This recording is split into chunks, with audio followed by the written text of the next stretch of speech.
Welcome. So today what we are going to do, we are going to see, as you know, recently what happened, Java 26 came and it came with new features. So what we are going to do, we are going to understand about the what new features it came, and by point of interview, what we can see, this can be asked like if you are going with senior Java developer interview questions, and then there you can see like what are the new enhancements or features which have come here in Java 26. So what we are going to do, let's see what are the new features. So let me go take you to the Java Oracle website. Here you can see OpenJDK website. You can see here it is saying JDK 26. This release is the reference implementation for version Java 26 and specifies JSL 401 in the Java community process. So look here, JDK 26 reached general availability on 17th of March 20, basically 26. Production ready binaries under the GPL are available from Oracle. Binaries from the vendors will be follow shortly. Okay, so now let's concentrate on the features. What are the features? You can see the first one, which is very awesome feature, is prepare to make final mean final. Basically final is finally final. What does it mean? If you remember earlier in other versions, we can mutate. If suppose I have a date API and I can mutate the fields inside that in a hash map. If there is mutable, any mutable key, then we can mutate that, right? So even while mentioning it as a final, right? So here you can see if I had somewhere, maybe let me remove it. So final was what it was telling, like if I have made something as a final, then it is going to be final, the reference is final, right? In case of variables or maps or list, if we have something final, the reference was final. If you cannot move this reference, right? You cannot move this reference, you cannot move this reference, but you can change the object value here, right? You can change the variable, whatever value. Suppose 100, suppose 100 was there, and you want to change it to suppose 120, then you could change it. You cannot change the reference, but the variable here you can change it, right? So this is now we won't be available. It is saying that final is finally final. While using reflection API, if you see, if you are using reflection API, you can also change all the fields, right? You can get the variables, and there for variables you can see, other than that you can change methods. Methods, you can access the variables which are in the methods, right? These things we were able to do. So it is suggesting, right, we it is going to have some constraint on reflection API, and it is strictly final now. Even reflection API, since we are using, but reflection API would also be not able to modify it, means somehow or anyhow it is not going to be modified. So this is saying what is the meaning of saying final is final. So reflection APIs which are using, anybody is using, they are going to make a separate API maybe, or separate versions. But yeah, let's dive into deeper into this. Prepare to make final into final. What does this mean? You can see here it is saying the methods allow you set mutable fields. The older version, if you see, reflect java.lang.reflect.field class. So using reflection API, we were able to access the fields. We were able to use for accessing methods. We could use methods and the constructor, everything we could use, and then we were able to modify it. Even the variable was final. Let me go through the this feature. A normal class with a final field, what we have, class C is equal to, here inside it we have final int x, and in the constructor what we are doing x is equal to 100. So we are assigning x to be 100 and it is final. So the reference which is in the memory, let me draw it again here. Here suppose I have x, let me change to some other color. Yeah, now this is our x, right? And it is somewhere in the memory, it is pointing maybe, and inside that the value is 100. Cool. And this is final, this is final. What does this mean? It is final, it means the reference cannot be modified. Cool. The reference cannot be modified, but you can see it is saying this reference cannot be modified, but the value inside it can be accessed and modified, which is, suppose if you want to make it 200, 300, 400, something like that, it can, we can do it. So what is the use of this final? If we are using reflection, we can modify it, right? It is saying for this. Now earlier we know what are the uses, we have used a lot, we have used reflections and all. We know the benefits of it, but it is in this version it is saying we are not supposed, this, if we are using final, that should be final, we cannot, this feature, this modification should also be restricted. So it is saying here, perform deep reflection over the final fits in the same, in the C. You can see what it is saying, java.lang.reflect.field c class get declared field and x, it is getting x, and then set accessible true. So it makes his final field mutable. It set accessible, basically it gives access to the variable. Create an instance of C. Simply C is equal to C system.out.println object X. If you will print this, for now it is 100, so it prints 100, and mutate the final field in the object f.set object, and then you can see here this obj, and at 200 it is changing X to be 200. So if we do object.x, it prints 200, and if it's set to 300, it is saying 300. So it is saying final fields in reality as mutable as non-final fields. We cannot rely on a final fields to be immutable when reasoning about correctness, right?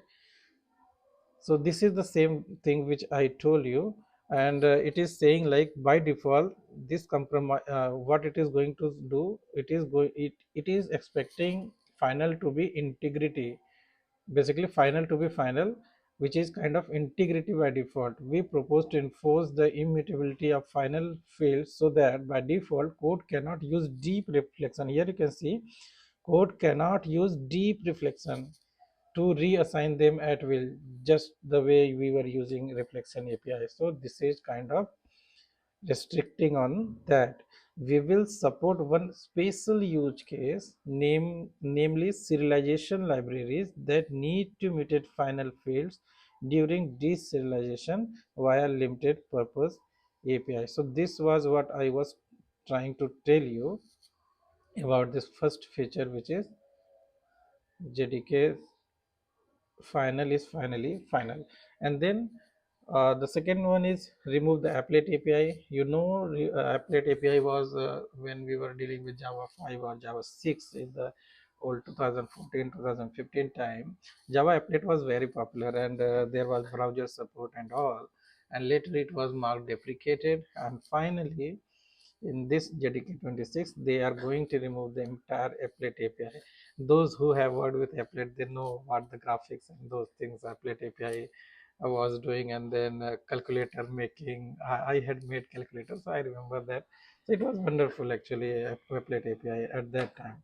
Now it is completely removed. So yeah, good, good for Java, maybe because no one is using them.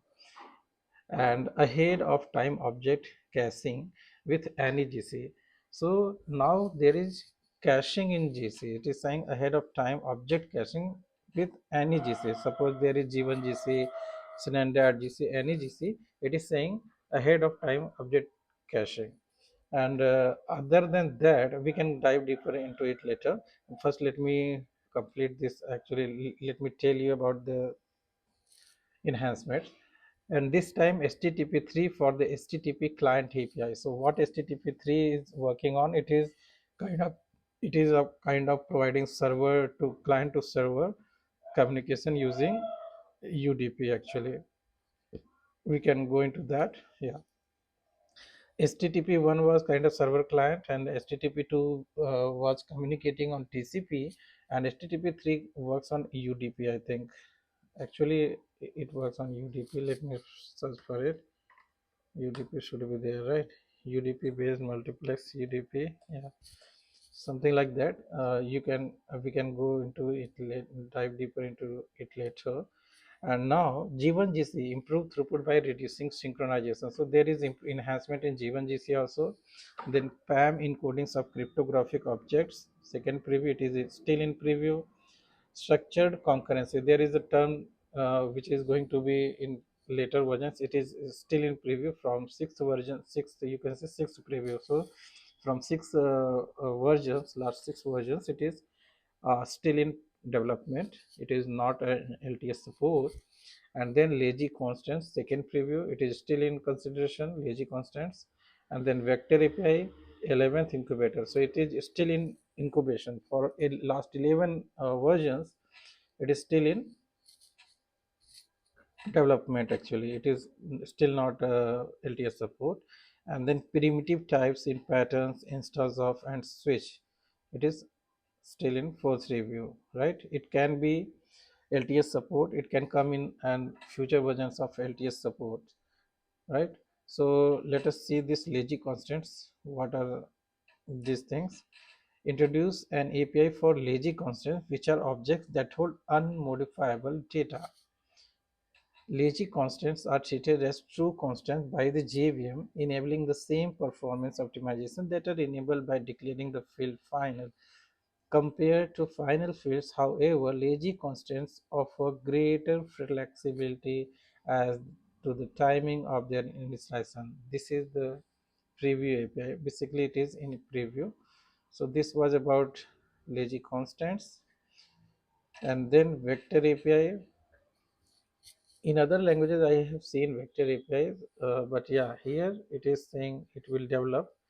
The goals is clear and concise. The API should be capable of clearly and concisely expressing a wide range of vector computations consisting of sequences of vector operations composed within loops and possibly with control flow. Right? There are different other fields here: graceful degradation, alignment with project Valhalla. So the Valhalla is the long-term goal for the vector API is to leverage project Valhalla's enhancements to the Java object model. Primarily, this will be seen changing the vector API's current value-based classes to to be value classes. So the program can be work on value objects, right? And it is for future works. So project Valhalla, you can see it is kind of Java's project, Oracle's project, which is kind of is augmenting. You can see project Valhalla is augmenting the Java object model with value objects, combining the abstractions of object-oriented programming with the performance characteristics of simple primitives.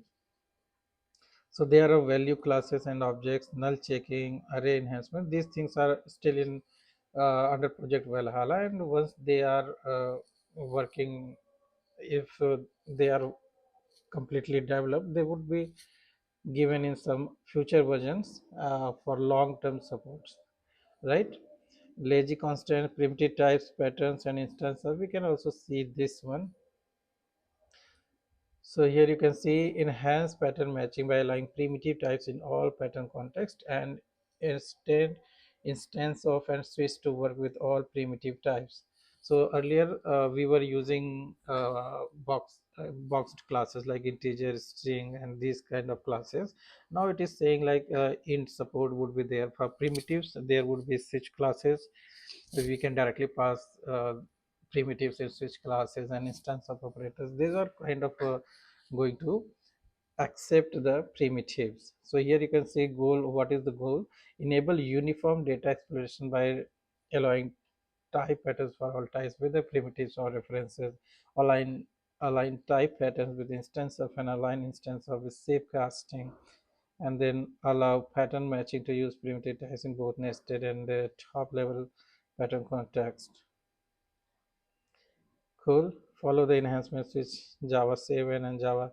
Here you can see string enum switch and then string switch allows switch to process any of the primitive. So basically, it is going to handle most of the primitive types. You can see the example here. If you see, with support of primitive type patterns in switch, we could improve the switch expression. Switch x dot get us case is 0, then okay, warning, error, this, right? By turning the default clause into a case clause with a primitive type pattern that exposes the matched value. So here you can see case of int I. You can have something like this primitive directly. You can have it as a case, and it is going to be executed instead of default. And supporting primitive type patterns would also allow guards to inspect the matched value. So here you can see int I is equal to this, then is gold card something. You can have a lot of operations here using this one, right? So it is basically going to give us the support for primitives. Record patterns also limit support for primitive types, so records also they are going to have that. And here in the instance of, you can see it is going to have some unavoidable and potentially lossy cast here int. So it is going to have better versions for supporting the integer or primitives only, not integer only, float and double everything. You can go through this website or this Oracle or this OpenJDK web page. Cool guys. So this was, I think, this wraps up all our JDK features. Let me wrap it one more time. Prepare to make final mean final. Basically, final is finally final. Remove the applet API, ahead of time object caching with any GC, HTTP3 for HTTP client API, G1 GC, improve throughput by reducing synchronization, PAM encodings by cryptographic objects, structure, concurrency, lazy constant, vector API primitives. That's all guys. Thank you very much. And go through these websites in detail.